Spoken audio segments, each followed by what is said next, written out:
we're focusing more on the master-teacher part of things right now, on the teachers who are already there. But in New York, for example, we still bring in 25 new teachers a year. So we bring them in. Up until now, we trained them in a master's program either at Columbia, at Teachers College, or at NYU, or at Bard College.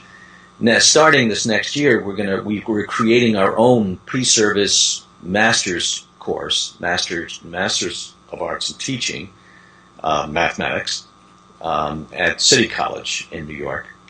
And so we've thought a lot about how to spend 15 months, it's a summer and 2 semesters, training people. And I think for us, there are two main components to this. Of course, you're taking courses, and you want to have enough courses. You need to have enough methods courses. You should make sure that you have enough, in the case of mathematics courses, but that are tied to the kind of methods courses that you're teaching. That there should be no course that stands on its own. Every course that you're taking should somehow involve both the content and the pedagogy, and that they all should be tied together.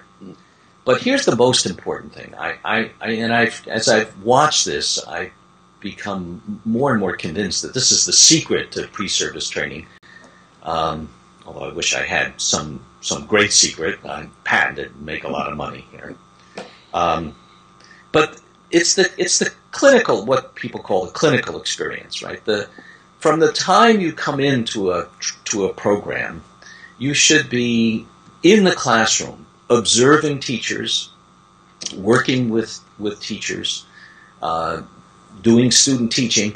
10 weeks of student teaching is nothing. I mean, you should be there for a whole year, not the whole day, every single day in the classroom, but on and off throughout the week. You should be in a classroom working with a teacher.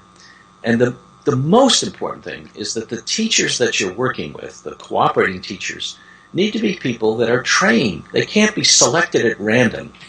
This idea that people from an education school will send out a message to principals and say, do you have any volunteers to be cooperating teachers to sort of supervise some of our student teachers this year? This is crazy. I mean, we're training the next generation of teachers. We need people that are professional at it. So they ought to be trained, and then they ought to be tied closely to the whole training program. So whatever work people are taking in the classroom, to methods and other kinds of things, they should be tied to the clinical experience so that the cooperating teachers that are supervising student teachers understand what they're seeing, talk about it, work with them, and the whole program then can be integrated together. And